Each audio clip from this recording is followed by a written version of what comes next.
The sun was getting low in the sky when Officer Sarah Martinez saw the old Honda Civic. It was moving slowly down Highway 67, much slower than the other cars. The car was old and faded blue, and it kept moving left and right between the white lines on the road. Sarah had been a police officer for 8 years. She knew when something was not right. The car was not driving straight, and it was going too slow for the highway. Other drivers were getting angry and honking their horns as they passed the old car. She turned on her police lights and followed the Honda. The red and blue lights flashed in her rearview mirror. She expected the car to pull over right away, but it kept going for another half-mile. Finally, the Honda moved to the side of the road near Memorial Park. Sarah parked her police car behind the Honda and got out. The evening air was cool, and she could hear the sounds of traffic passing by. She walked up to the driver's side window and tapped on it gently. The window rolled down slowly. Inside was an old man with white hair and kind eyes. He looked worried and confused. His hands were shaking as he tried to find his wallet. "Good evening, sir," Sarah said in her calm police voice. "I'm Officer Martinez. Do you know why I stopped you today?" The old man looked up at her with tired eyes. "I'm sorry, officer. I was trying to drive carefully. Did I do something wrong?" His voice was soft and polite. "You were driving pretty slowly back there, and your car was moving between lanes." "Are you feeling okay today?" Sarah asked. She noticed that the man seemed confused about where he was. "I'm fine, I think," the old man said. "I'm just trying to get to my appointment." "It's very important. I can't be late." He looked around as if he was not sure where he was. "What's your name, sir?" Sarah asked. "Frank Thompson," he said. He was still looking through his wallet with shaking hands. "I have my license somewhere in here. My wife always kept track of these things, but she's not here anymore." Sarah noticed the sadness in his voice when he talked about his wife. She also saw that Frank was having trouble finding his license. His hands were shaking more now, and he seemed to be getting more upset. "Take your time, Mr. Thompson," Sarah said kindly. "There's no rush." Frank finally found his driver's license and handed it to her. Sarah looked at it and saw that Frank was 78 years old. The license was still good, but she noticed his car registration had expired 2 months ago. "Mr. Thompson, your car registration is expired," Sarah told him. "When was the last time you renewed it?" Frank looked confused. "I don't know. My wife Mary always took care of those things. She died 3 months ago, and I haven't been driving much since then." His eyes filled with tears. "But I have to get to the VA hospital today. It's very important." Sarah felt sorry for Frank. She could see he was still grieving for his wife. She looked at the old Honda and noticed a few things. The car was very clean inside and out, even though it was old. There was a small sticker on the back window that said U.S. Marines in faded letters. "You served in the Marines, Mr. Thompson?" Sarah asked. Frank's back straightened a little when she asked about the Marines. For a moment, he seemed less confused. "Yes, ma'am. A long time ago, but that was different times." He looked down at his hands. "Thank you for your service," Sarah said. She meant it. Frank nodded but didn't say anything else about the Marines. He was looking worried again. "Officer, I really need to get to the VA hospital. I have an appointment, and if I'm late, they might not see me. It's about my health, and it's important." Sarah looked at her watch. It was getting late in the day. She wondered if Frank should be driving at all. He seemed confused about where he was, and his hands were still shaking. "Mr. Thompson, do you remember what street you're on right now?" Sarah asked. Frank looked around. He could see the Memorial Park next to them, with its flags and stone monuments. But he looked confused. "I'm not sure. I think I got a little lost. I was trying to get to the hospital, but everything looks different now." Sarah was getting more worried. Frank seemed like a nice old man, but he was clearly having trouble. She didn't want to arrest him, but she also didn't think he should be driving. "How far is the VA hospital from here?" Sarah asked. "I don't know," Frank said quietly. "Mary always drove me there before. She knew the way. I tried to remember, but I think I made a wrong turn somewhere." Sarah noticed that Frank kept talking about his wife. She could tell he missed her very much and was having a hard time doing things without her. "Mr. Thompson, I'm concerned about you driving today. You seem a little confused about where you are," Sarah said gently. Frank's eyes got wide with worry. "Please don't arrest me, officer. I'm not a bad person. I just need to get to my appointment. The doctors are expecting me. If I don't go, they might think I don't care about getting better." "I'm not going to arrest you," Sarah said quickly, "but I am worried about your safety and the safety of other drivers." Frank started to get more upset. I have to go. I promised Mary before she died that I would take care of myself. This appointment is part of that promise. The boys who didn't make it home, they would want me to keep going. Sarah was puzzled by what Frank said about the boys who didn't make it home. She wondered if he was talking about the war. She looked at the Marine sticker again and wondered what Frank had seen during his military service.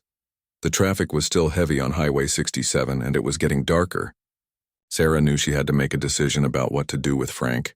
She could give him tickets for the expired registration and unsafe driving. She could call for someone to take him home. Or she could try to help him get to his appointment safely. Frank was sitting in his car looking small and scared. Sarah could see that he was a proud man who was trying his best to manage without his wife. She thought about her own grandfather, who had also been in the military.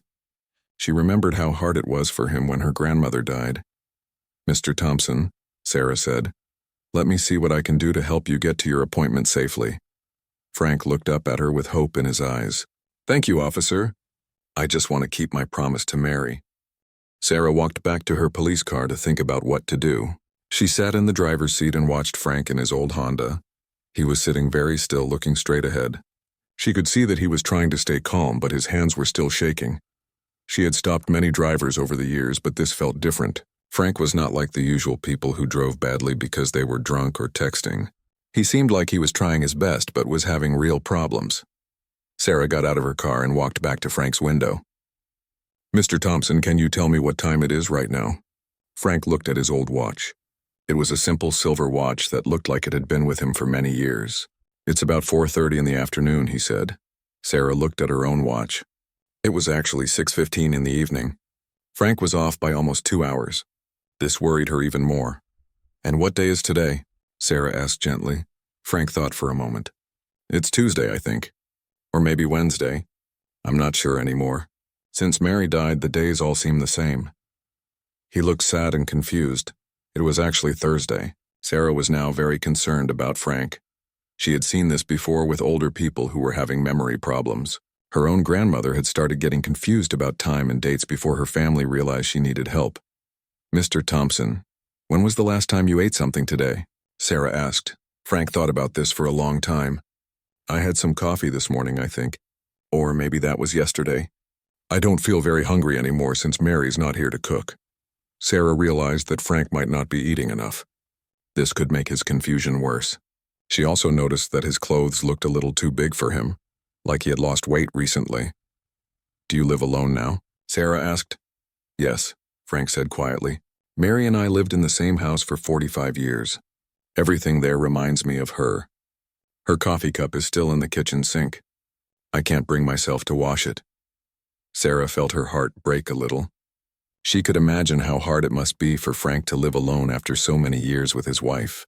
Do you have any family nearby? Any children who could help you? Frank shook his head.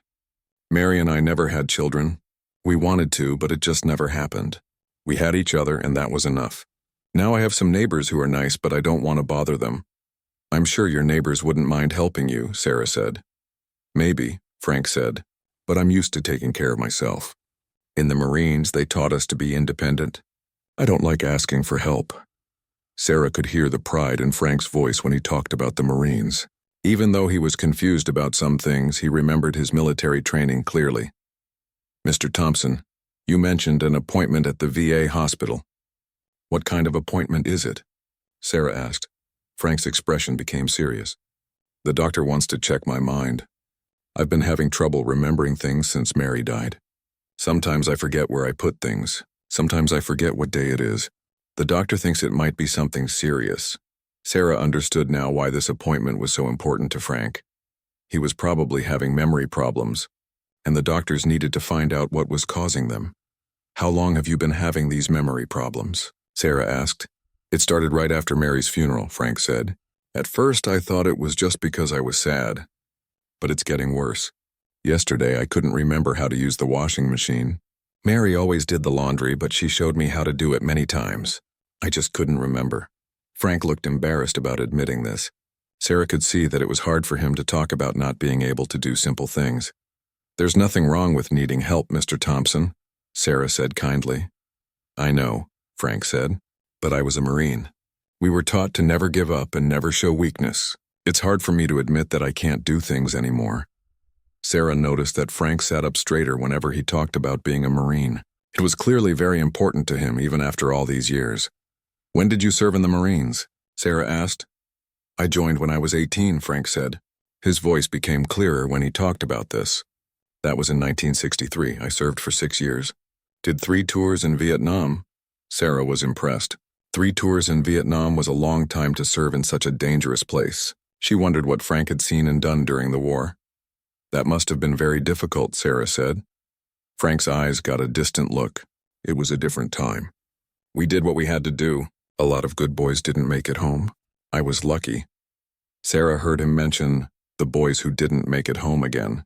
She could tell that Frank still thought about the other Marines who had died in the war. After the war, what did you do? Sarah asked. I came home and became a teacher, Frank said. I taught history at the local high school for 40 years. I never talked much about the war with my students. I wanted them to learn about history, but I didn't think my war stories would help them. Sarah was surprised to learn that Frank had been a teacher. She imagined him in a classroom, teaching young people about the past. It seemed like he had lived a very full life. I bet you were a good teacher, Sarah said. I tried to be, Frank said. Mary always said I cared too much about my students. I would stay late to help them with their homework. I wanted them all to succeed. Sarah could see that Frank was a caring person who had spent his life helping others. First as a Marine protecting his country, then as a teacher helping students learn. But now Frank was the one who needed help. He was sitting in his old car, confused about where he was and what time it was. He had missed his important doctor's appointment, and he was too proud to ask his neighbors for help. Mr. Thompson, Sarah said, I think we need to call someone to help you get to the hospital safely. Do you have the phone number for the VA hospital? Frank reached into his shirt pocket and pulled out a small piece of paper. Mary wrote it down for me before she got really sick. She knew I would need it. Sarah looked at the paper. In neat handwriting, it said VA hospital and had a phone number. Below that, it said important appointment, don't miss it. Sarah could tell that Frank's wife had loved him very much and had tried to help him even when she was dying. Let me call the hospital and see if we can still get you there today, Sarah said. Frank's eyes filled with hope. Thank you, officer. I know I'm being a bother, but this appointment really is important. Mary made me promise to take care of myself after she was gone. She said the boys who didn't make it home would want me to keep living. Sarah was touched by Frank's words. She could see that his love for his wife and his respect for his fellow Marines were keeping him going, even when everything else seemed confusing and difficult. She walked back to her police car to make the phone call, thinking about this brave old man who had served his country and taught school for decades, and who was now struggling to navigate life without his beloved wife. While Sarah was in her police car making phone calls, Frank was trying to find something in his wallet. He was looking for his insurance card in case the hospital needed it. His old hands were shaking as he went through the worn leather wallet that had been with him for many years. As Frank pulled out his insurance card, several old photographs fell out of his wallet and scattered across the car seat. The photos were small and in black and white, the kind that people used to carry in their wallets before cell phones. Frank's eyes immediately went to the photos. When he saw them, something changed in his face. The confused look went away and his eyes became sharp and focused. His hands stopped shaking as he carefully picked up each photograph. Sarah finished her phone call and walked back to Frank's car. She noticed that he was looking at some old pictures and seemed much more alert than before. Are those family photos, Mr. Thompson? Sarah asked, looking through the car window. Frank looked up at her and she could see that his mind seemed clearer now. These are my boys, he said, holding up the photographs. My Marine brothers from Vietnam, we served together in the same unit.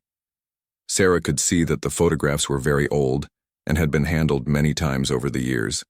The edges were worn and some were starting to fade, but Frank held them like they were the most precious things in the world. Would you mind if I looked at them? Sarah asked. I'd like to learn about your service. Frank's face lit up.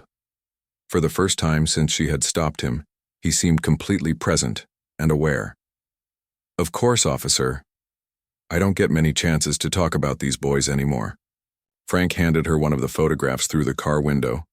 Sarah looked at it carefully.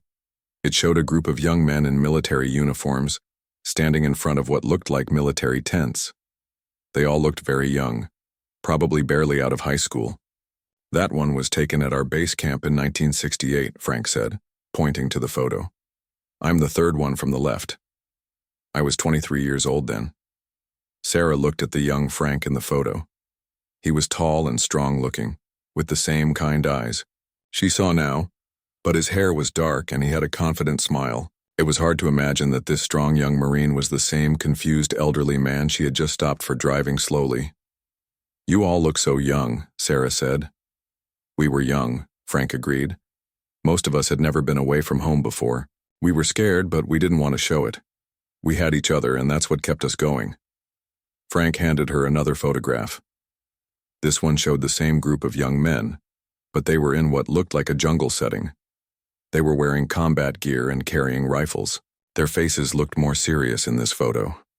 This was taken during our second tour, Frank said. We were doing reconnaissance missions in the jungle. Our job was to go ahead of the main troops and see what the enemy was doing. Sarah could see that this was dangerous work. These young men were going into enemy territory with just a small group, risking their lives to gather information. That must have been very scary, Sarah said. Frank nodded. It was, but we trusted each other completely. When you're in combat, the man next to you is more important than anything else in the world. We would have done anything for each other. Frank's hands were steady now as he showed her the photographs. Talking about his Marine service seemed to bring back his focus and clarity. Tell me about some of these men, Sarah said, genuinely interested. Frank pointed to a young man with red hair in the first photo. That's Tommy O'Brien from Boston. He was only 19 when this was taken. He could make us all laugh even when things were really bad. He had a way of finding something funny in any situation. Frank's smile faded a little. Tommy didn't make it home. He was killed during our third tour, trying to save wounded civilians during the Tet Offensive. Sarah felt sad hearing about Tommy. She looked at his young, smiling face in the photo and thought about how he had died so young, trying to help others. And this is Rodriguez, Frank said, pointing to another young man. We called him Doc because he was our medic. He saved more lives than any of us could count. He would run into enemy fire to help wounded soldiers, both American and Vietnamese. Did Doc make it home? Sarah asked. Yes, he did, Frank said with a smile. He became a real doctor after the war. Last I heard, he was still practicing medicine in California. He has grandchildren now. Frank showed her more photos, and with each one, he told stories about the men in his unit. Some had made it home and lived full lives like Frank. Others had died in combat far from their families and homes. This was our whole unit, Frank said, showing her a larger photo with about 20 young Marines. We called ourselves the Lucky Devils because we somehow managed to complete more dangerous missions than most units and still had most of our boys make it home. Sarah noticed that Frank's voice was getting stronger as he talked about his Marines. The confusion that had been in his eyes when she first stopped him was completely gone now. You were a sergeant, Sarah observed, looking at the stripes on Frank's uniform in the photos. Yes, ma'am, Frank said with pride. I was responsible for these boys, making sure they followed orders but also making sure they came home alive. It was the most important job I ever had. More important than teaching? Sarah asked. Frank thought about this. Teaching was important too, but different. When I was teaching, I was helping young people build their futures. In Vietnam, I was trying to make sure my boys had futures to build. Sarah handed the photographs back to Frank, and he carefully arranged them in a neat stack. She noticed that he treated each photo with great care, like he was handling something sacred. Do you still keep in touch with any of the men who made it home? Sarah asked. A few of them, Frank said. We used to have reunions every few years, but we're all getting older now. Some have passed away from illness, and others have moved away to be near their families. It's harder to stay in touch now. Frank looked sad, thinking about his old Marine friends. Mary used to help me write letters to them and make phone calls. She knew how important they were to me. Since she died, I've lost touch with most of them. Sarah realized that Frank had lost more than just his wife when Mary died. He had lost his connection to his Marine brothers too, because Mary had helped him maintain those relationships. Mr. Thompson, Sarah said gently, You seem much more focused when you talk about your Marines. Do you remember things better when you think about your military service? Frank considered this. Yes, I think I do. Those memories are very clear to me. I can remember every detail about my time in Vietnam, but I can't remember what I had for breakfast this morning. Sarah found this interesting. It seemed like Frank's long-term memories, especially about important things like his military service, were still very sharp, but his short-term memory and his ability to function day-to-day were getting worse. As Frank put the photographs back in his wallet, Sarah noticed something else. His military posture had returned. He was sitting up straight with his shoulders back, the way Marines are taught to sit. The proud bearing that she had noticed earlier was now very obvious. "Mr. Thompson," Sarah said, "I called the VA hospital while you were looking at your photos. They said your appointment was at 4:30, but they can still see you today if we can get you there soon." Frank's face showed relief and gratitude. "Thank you so much, officer. I was so worried about missing it. Mary would be upset with me if I didn't take care of my health." As Sarah looked at Frank now, she saw a different person than the confused elderly man she had first stopped. She saw a Marine who had served his country with honor, who had looked after his men in combat, and who had spent his life teaching young people. The photographs had somehow brought back his strength and clarity, at least for now. Sarah walked back to her police car to call for backup. She had made a decision that felt right in her heart. Instead of giving Frank a ticket or arresting him, she was going to help him get to his appointment safely. But first, she wanted another officer to come help her make sure everything was handled properly. She picked up her radio and called dispatch. "This is Unit 47. I need another unit to assist me with a welfare check on Highway 67 near Memorial Park." "Copy that." "Unit 47. Unit 23 is about 10 minutes away," came the voice from dispatch. While she waited, Sarah thought about Frank and his photographs. She had seen many elderly people who were having memory problems, but there was something special about Frank. When he talked about his Marines, he became a different person, stronger, clearer, more confident. Sarah got out of her car and walked back to Frank. He was still holding his wallet, and she could see that he was looking at the photographs again through the plastic sleeves. "Mr. Thompson, another officer is coming to help us make sure you get to your appointment safely," Sarah said. Frank looked worried. "Am I in trouble?" "I know I was driving slowly and my registration is expired." "I'm sorry about that. You're not in trouble," Sarah assured him. "I just want to make sure we do everything right to help you." Frank seemed relieved. He looked down at his wallet again. "Officer Martinez, can I tell you about one more photograph?" "Of course," Sarah said. She was learning that talking about his Marines helped Frank think more clearly. Frank pulled out a photograph that was different from the others. It was in color but still old and faded. It showed Frank in his Marine uniform, but he was older in this photo, maybe in his mid-20s. He was standing next to a Vietnamese woman who was holding a small child. "This is Lynn and her daughter Mai," Frank said. His voice became very soft. "I took this picture in 1969 during my third tour. Lynn's husband had been killed in the fighting and she was trying to take care of her baby alone." Sarah looked at the photograph. The woman looked very young and the baby was tiny. Frank looked serious but kind as he stood next to them. "Our unit was stationed near their village for several months." Frank continued. "We got to know some of the local people. Most of them were just trying to survive the war like everyone else." "What happened to them?" Sarah asked. Frank's eyes became sad. "The fighting was getting worse in their area. Lynn was afraid that her village wasn't safe anymore. She wanted to take her baby somewhere safer, but she had no money and no way to travel." Frank paused, looking at the photograph carefully. "Some of the boys in my unit, we took up a collection. We gave Lynn money so she could travel to her sister's village where it was safer." Sarah could see the kindness in Frank's face as he told this story. Even in the middle of a war, he and his Marines had found ways to help innocent people. "Do you know what happened to them after that?" Sarah asked. "I lost touch with them when my tour ended," Frank said. "But about 10 years ago I got a letter. It was from Mai, the little girl in the photograph. She had grown up and become a nurse. She had been looking for the American Marines who helped her mother."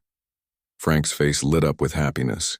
Mai wrote that her mother lived to be an old woman, and that she always remembered the kind American soldiers who helped her when she needed it most. Mai said she became a nurse because she wanted to help people the way we had helped her family. Sarah was touched by this story. She could see that Frank's military service wasn't just about fighting. It was about helping people and making a difference in their lives. Just then, another police car pulled up behind Sarah's car. Officer Mike Chen got out and walked over to them. Mike was a younger officer who had been on the force for 3 years. "What's the situation, Sarah?" Mike asked. Sarah explained about Frank, how she had stopped him for driving slowly and erratically, how he seemed confused about time and location, but how he became much clearer when talking about his military service. "He has an important medical appointment at the VA hospital," Sarah said. "I think he's having memory problems, but he's not dangerous. He just needs help getting where he needs to go safely." Mike looked at Frank, who was still sitting in his car holding his photographs. "Has he been drinking?" Mike asked quietly. "No," Sarah said. "I think he's dealing with grief over his wife's death and possibly some medical issues. But Mike, you should hear about his military service. This man is a hero." Mike raised his eyebrows. "What do you mean?" Sarah walked over to Frank's car with Mike following her. "Mr. Thompson, this is Officer Chen. Would you mind telling him about your service in the Marines?" Frank looked up at the two officers. He seemed a little nervous with another police officer there, but Sarah's kind voice made him feel more comfortable. "I served in Vietnam from 1963 to 1969, Frank said. 3 tours with a reconnaissance unit." Mike was impressed. 3 tours? That's a long time to serve in a combat zone, Frank nodded. "A lot of boys didn't want to go back after their first tour, and I don't blame them. But my unit was good at what we did, and I felt responsible for training the new Marines who replaced the ones who went home." "What kind of missions did you do?" Mike asked. Frank's military bearing came back as he talked to Mike. "We did long-range patrols, gathering intelligence about enemy movements. We also did search and rescue missions when other units got into trouble." Sarah could see that Mike was becoming interested in Frank's story, just like she had been. Frank continued, "Our unit saved a lot of lives over the years, both American soldiers and Vietnamese civilians. We pulled wounded men out of combat zones and we helped civilian families get to safety when the fighting came to their villages." "That sounds very dangerous," Mike said. "It was," Frank agreed. "But we had good training and we looked out for each other. In my unit, no one got left behind. Ever." Sarah noticed that Frank seemed to get stronger and more confident each time he talked about his Marines. It was like the memories gave him energy and focus. "Mr. Thompson," Sarah said, "I told Officer Chen that you have a medical appointment at the VA hospital. We want to help you get there safely." Frank looked grateful but also embarrassed. "I hate to be a bother. In the Marines, we were taught to handle our own problems." "Even Marines need help sometimes," Mike said kindly. "That's what teamwork is about, right?" Frank smiled at this. "You're right, young man. We always worked as a team." Sarah made a decision. "Mr. Thompson, here's what we're going to do. Officer Chen is going to drive you to the VA hospital in his police car, and I'm going to follow in your Honda to make sure it gets there safely. That way you'll make your appointment and your car will be safe." Frank looked surprised. "You would do that for me?" "Of course," Sarah said. "You served our country, and you spent your life teaching young people. It's our turn to serve you." Tears came to Frank's eyes. "Thank you both. Mary would be so grateful to know that there are still good people who care about helping others." As they prepared to help Frank get to his appointment, Sarah thought about what she had learned. Frank wasn't just a confused elderly man who shouldn't be driving. He was a decorated Marine who had risked his life to serve his country and help others. He was a teacher who had dedicated his life to educating young people. He was a loving husband who was struggling to live without his wife. Most importantly, Frank was a person who deserved respect and help, not just a traffic citation. Sarah was glad she had taken the time to really see who Frank was, instead of just seeing his problems. Before they left for the hospital, Sarah wanted to call the VA to let them know Frank was coming. She walked back to her police car and dialed the number that was written on the paper Frank's wife had left for him. The phone rang twice before someone answered. "VA Medical Center, how can I help you?" "This is Officer Martinez with the local police. I have a patient of yours here with me, Frank Thompson. He was supposed to have an appointment today but got lost on the way to the hospital." There was a pause, and then the voice on the phone became very concerned. "Frank Thompson? Oh my goodness, we've been worried about him. He was supposed to be here at 4:30 for a very important appointment. When he didn't show up, we tried calling his home number but got no answer. He's safe, Sarah said quickly. He's with me and another officer. We're going to bring him to the hospital now. But I wanted to let you know that he seems to be having some memory and confusion issues. Yes, that's exactly why he needs to be seen today, the voice said. Sarah could tell it was a woman, and she sounded like she really cared about Frank. This is Jennifer Williams. I'm a social worker here at the VA. I've been working with Frank since his wife died 3 months ago. Can you tell me more about his situation? Sarah asked. I want to make sure we're helping him in the best way possible. Jennifer's voice became serious. Frank is one of our most respected veterans. He's been coming to the VA for years, but it was always with his wife, Mary. She helped him remember appointments and manage his medications. Since she died, he's been struggling. Sarah listened carefully as Jennifer continued. Frank has been having increasing problems with his memory and daily functioning since Mary's death. At first we thought it might just be grief, which is normal, but his symptoms have been getting worse. That's why today's appointment was so important. What kind of appointment was it? Sarah asked. He was supposed to see our neurologist for tests to figure out what's causing his memory problems, Jennifer explained. It could be depression from grief, or it could be something more serious like dementia. We need to find out so we can help him. Sarah felt sad hearing this. Frank seemed like such a good man, and he had already lost his wife.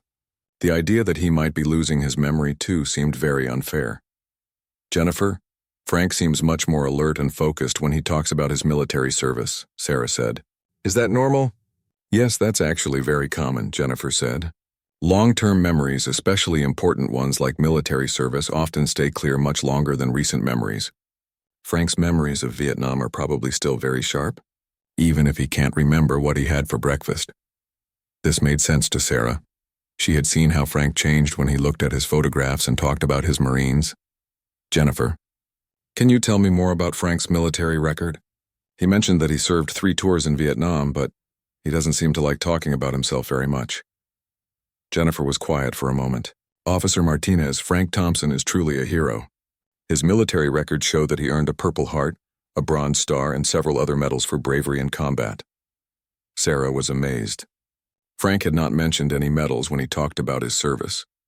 What did he do to earn those medals? The Bronze Star was for a mission in 1969, Jennifer said. Frank's unit was doing a reconnaissance patrol when they came across a village that was under attack. There were civilians trapped in burning buildings, including women and children. Sarah listened with growing respect for Frank. Jennifer continued. According to the military reports, Frank ran into the burning buildings 3 separate times to carry out civilians. He saved 7 people, including 2 small children.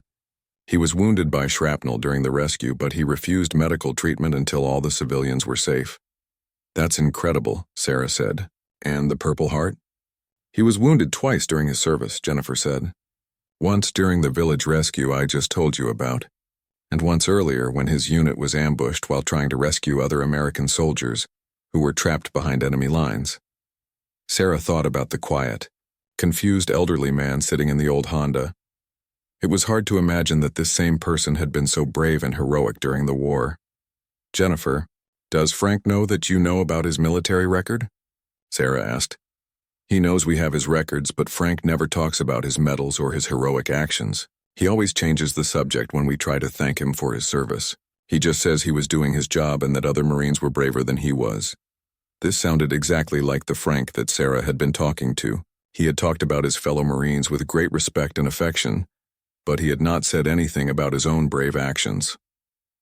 There's something else you should know about Frank, Jennifer said. After he came home from Vietnam, he used his GI Bill benefits to go to college and become a teacher. He taught at the local high school for 40 years. He mentioned that, Sarah said.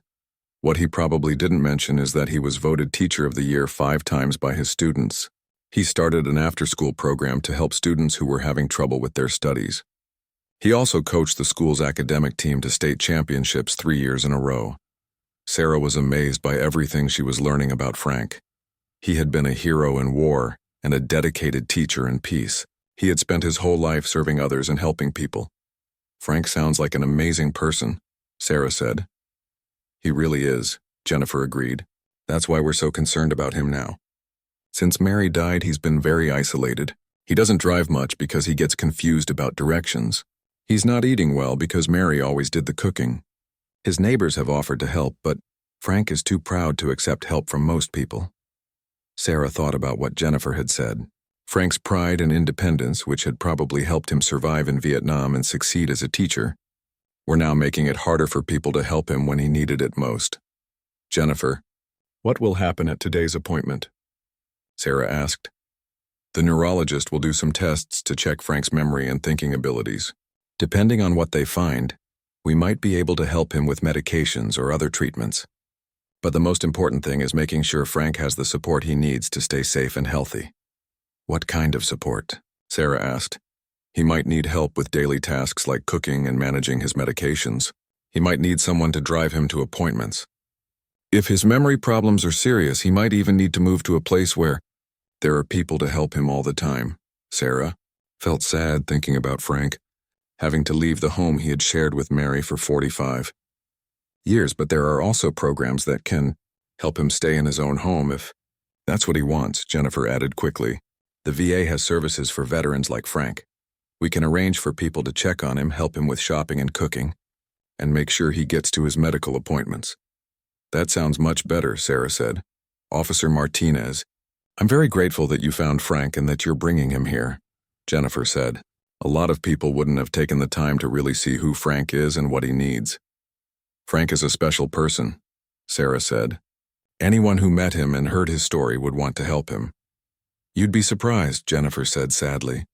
Many people just see an elderly man who's confused and driving slowly, and they get angry or impatient. Thank you for seeing the hero and the good man that Frank really is. As Sarah finished the phone call, she felt even more determined to help Frank get the care he needed. She walked back to where Frank was waiting with Officer Chen, thinking about everything she had learned about this remarkable man who had served his country with such courage and dedication.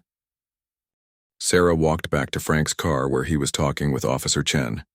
She was still thinking about everything Jennifer had told her on the phone. Frank was not just any veteran. He was a decorated war hero who had risked his life to save others.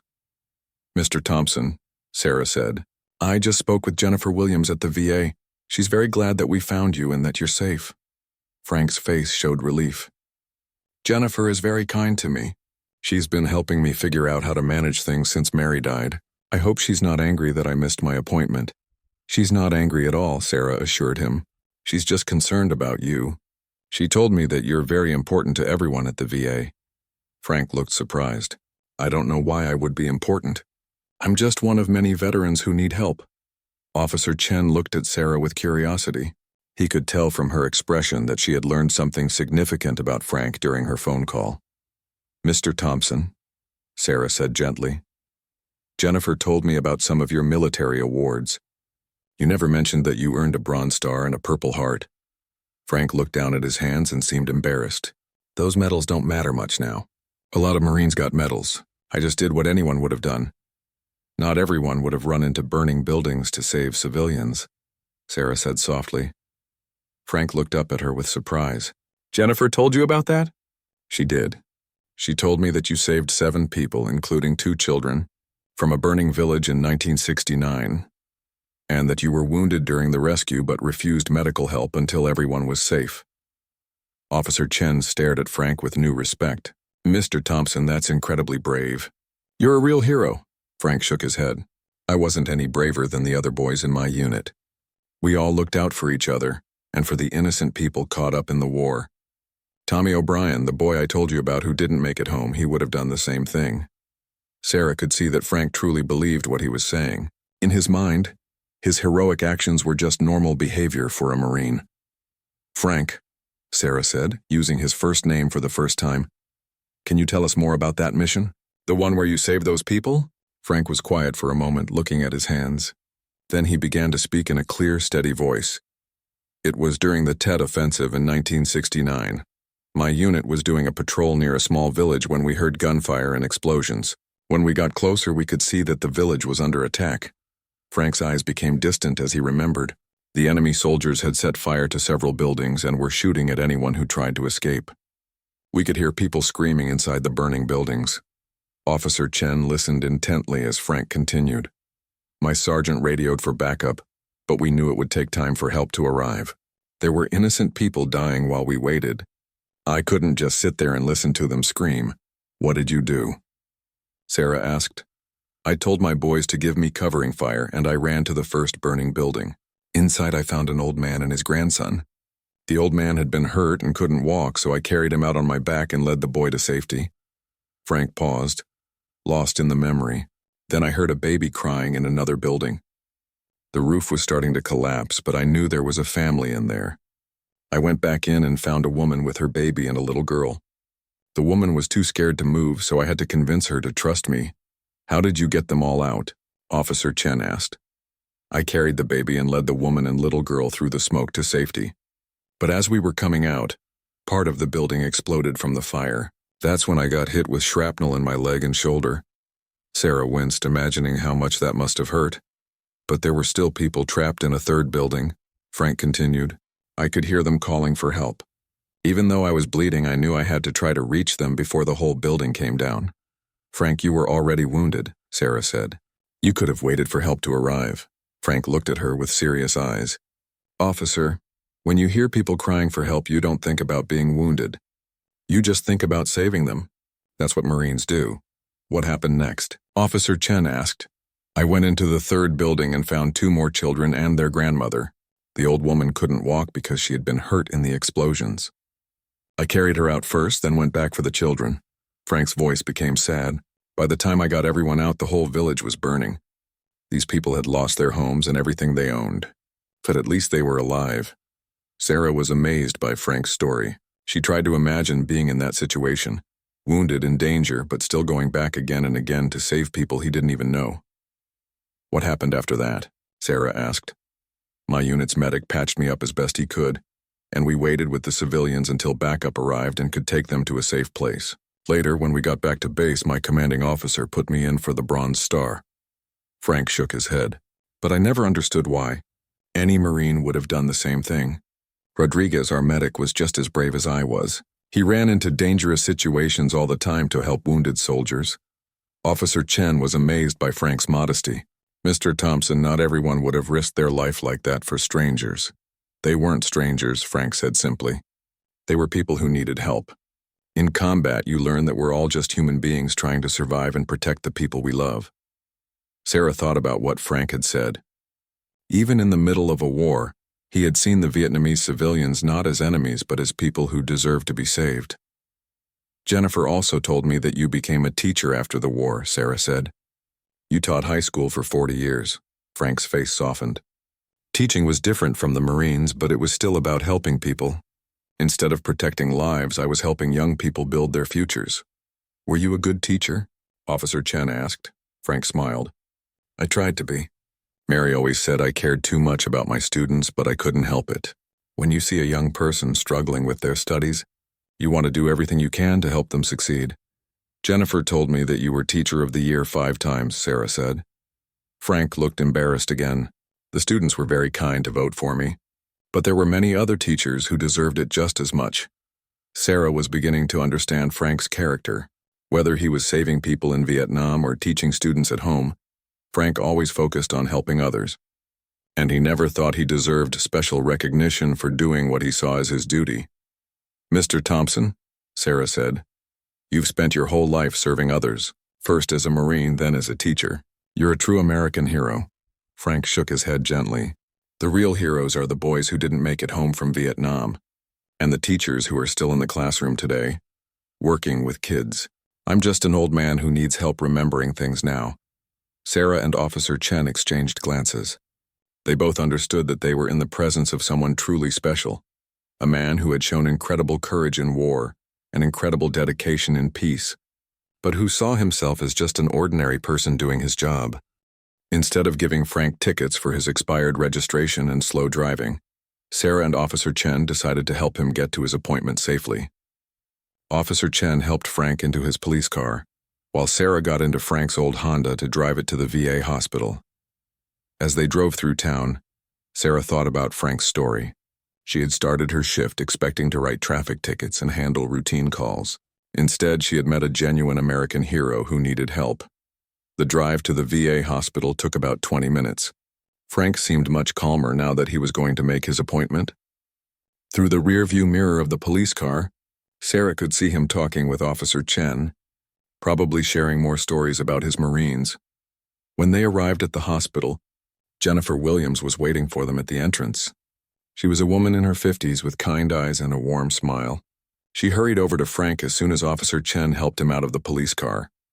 "Frank, we were so worried about you," Jennifer said, giving him a gentle hug.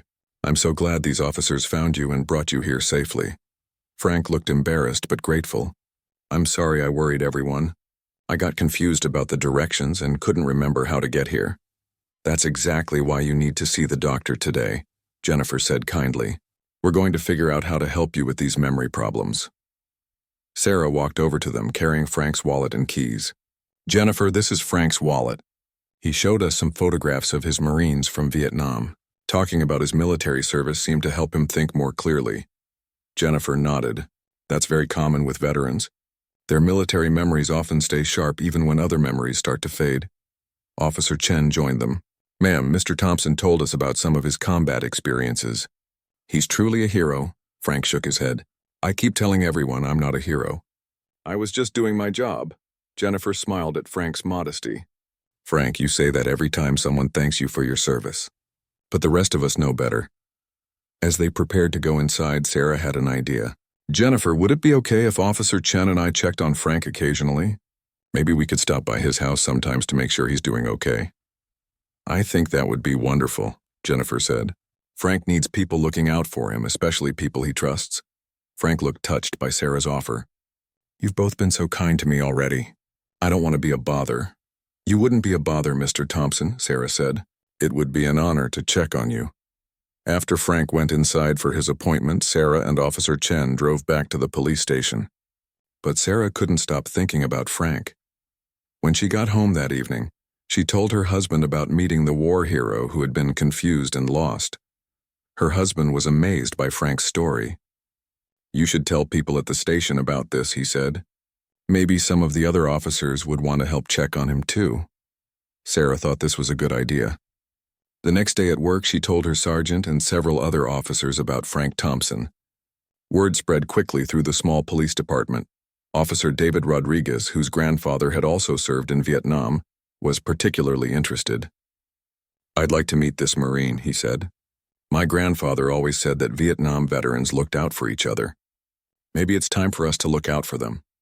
Within a few days, several officers had volunteered to take turns checking on Frank. They organized a schedule so that someone would drive by his house every few days to make sure he was okay. But the story didn't stop with the police department.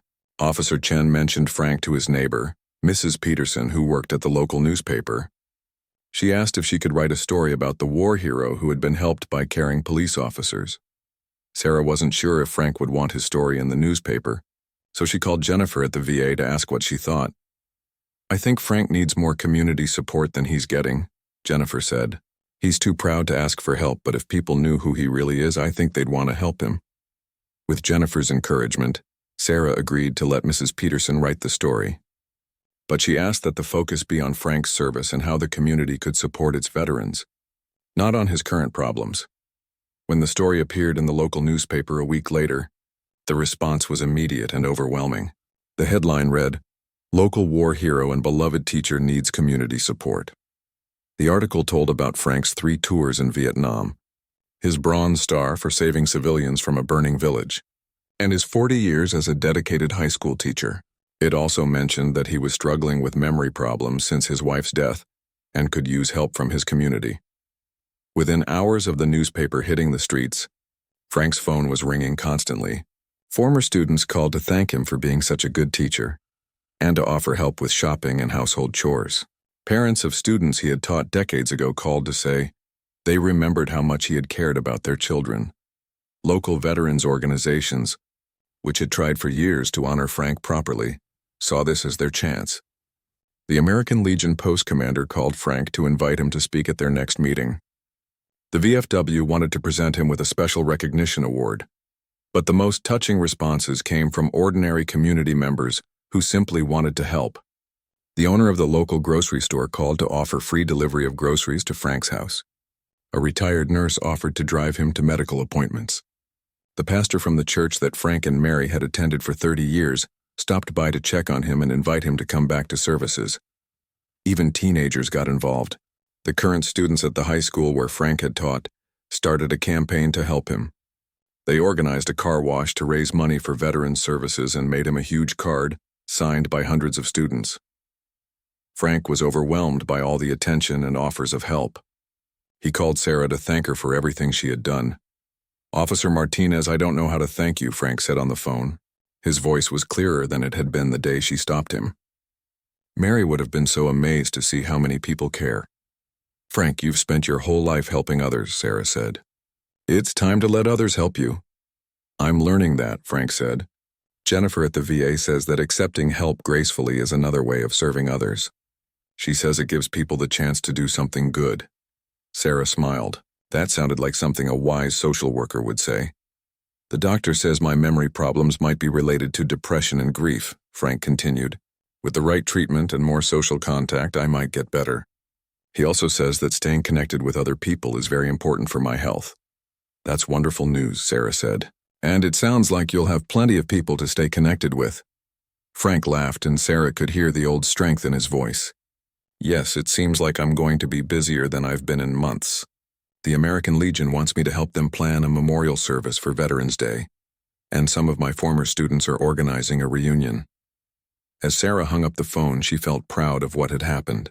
What started as a simple traffic stop had turned into a community coming together to support one of its heroes. Frank Thompson would not have to face his challenges alone anymore.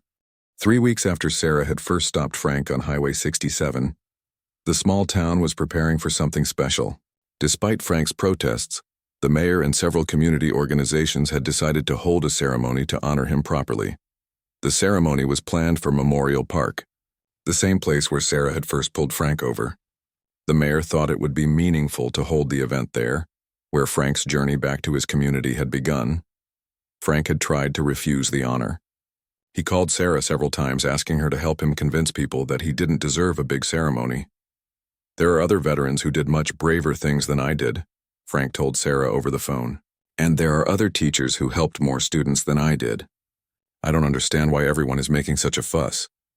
"Frank," Sarah said patiently, "people aren't honoring you just for what you did in Vietnam or in the classroom. They're honoring you for who you are. A person who has spent his whole life putting others before himself." "Mary always said I was stubborn," Frank said with a sad laugh. "I guess she was right. I'm being stubborn about this too." "What do you think Mary would want you to do?" Sarah asked gently. Frank was quiet for a long moment. "She would want me to accept the honor gracefully, and to use it as a chance to talk about the boys who didn't come home from Vietnam. She always said I should tell more people about Tommy and Rodriguez and the others." "Then that's what you should do," Sarah said. On the day of the ceremony, Memorial Park was filled with people. Former students, now adults with children of their own, came to honor their old history teacher. Local veterans came in their old uniforms to salute one of their own. Community members who had only learned about Frank from the newspaper came to show their respect. Sarah was amazed to see how many people had come. There were at least 200 people gathered around the small stage that had been set up near the war memorial. Frank arrived with Jennifer from the VA, who had become not just his social worker, but his friend. He was wearing a simple suit and tie, and Sarah noticed that he had pinned his military medals to his jacket. It was the first time she had seen him wear them. "How is he doing?" Sarah asked Jennifer as they watched Frank greet some of his former students. "Much better," Jennifer said with a smile. "Having all this community support has made a huge difference. His depression is improving with treatment, and his memory seems sharper when he's around people who care about him." "And his driving?" Sarah asked. Jennifer laughed. "We're working on that. Frank has agreed to let volunteers drive him to his appointments and shopping. He's also started taking the senior bus service to some of his activities. His driving days might be over, but he's accepting help much better now." The ceremony began with the mayor introducing Frank and telling the crowd about his military service and his years as a teacher. Then several people spoke about how Frank had touched their lives. A woman named Carol Stevens spoke about how Frank had tutored her son when he was struggling in high school. "Mr. Thompson stayed after school 3 days a week for an entire semester to help my son with history," she said. "Because of his help, my son graduated and went to college. Now he's a successful engineer with a family of his own. A man named Robert Martinez spoke about being in Frank's classes 20 years earlier. Mr. Thompson didn't just teach us about history, he said. He taught us about being good citizens and caring about our community. Many of us are here today because he taught us the importance of helping others. Then it was time for the main presentation. The mayor presented Frank with a key to the city and a special plaque that read, "In honor of Frank Thompson, decorated Marine veteran, dedicated educator, and true American hero. Thank you for your service to our country and our community." But the most special moment came when several Vietnam veterans stepped forward. They had coordinated with Jennifer to find other Marines who had served in Vietnam, some of whom had known Frank during the war. An elderly man named James Rodriguez stepped up to the microphone. Sarah realized this must be Doc Rodriguez, the medic from Frank's unit that he had talked about. 45 years ago I served with Frank Thompson in Vietnam, Rodriguez said. His voice was strong despite his age. Frank saved my life twice during our tours together. Once when I was wounded treating other soldiers, and once when our unit was trapped behind enemy lines. Frank's eyes filled with tears as he saw his old friend. Rodriguez continued. But Frank never talked about the times he saved people. He only talked about the Marines we lost and how much he missed them. That's the kind of man Frank Thompson is. He remembers others before himself. After the official presentations, Frank was asked to speak. He walked slowly to the microphone, still seeming uncomfortable with all the attention. "Thank you all for this honor," Frank began. His voice was clear and strong. "But I need to tell you that this honor doesn't belong just to me. It belongs to all the Marines who served with me in Vietnam, especially the ones who didn't come home." Frank pulled out his wallet and took out the old photographs Sarah had seen weeks earlier. "These are my boys," Frank said, holding up the pictures so everyone could see. Tommy O'Brien from Boston, who could make us laugh even in the worst situations. Private Miller from Texas, who wrote letters home to his mother every day. Sergeant Walsh from New York, who made sure every Marine in our unit knew how to stay alive in combat. Frank's voice became emotional. These boys were the real heroes. They gave their lives for our country and for each other. When people thank me for my service, I think about them. Every day I've lived since Vietnam has been a gift that they didn't get to have. There wasn't a dry eye in the crowd as Frank continued. I also want to dedicate this honor to my wife, Mary, who supported me for 52 years and helped me become a better man than I ever could have been alone, and to all the students I had the privilege to teach over the years. You taught me just as much as I taught you. Frank looked directly at Sarah and the crowd. Finally, I want to thank Officer Martinez and Officer Chen, who could have just given me a ticket that day but instead chose to help me. They reminded me that there are still good people in the world who care about their neighbors. After the ceremony, people gathered around Frank to talk with him personally. Sarah was amazed to see how different he looked from the confused, scared man she had stopped 3 weeks earlier. He was standing tall, speaking clearly, and seemed genuinely happy to be surrounded by people who cared about him. Dr. Rodriguez walked over to Sarah.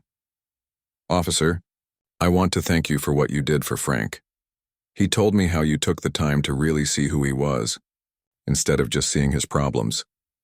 "Anyone would have done the same thing," Sarah said. Dr. Rodriguez smiled. "Frank said you would say that. That's exactly what he always said about his own heroic actions, but not everyone would have taken the time to care the way you did." As the crowd began to thin out, Sarah found Frank sitting on a bench near the War Memorial, looking at his photographs again.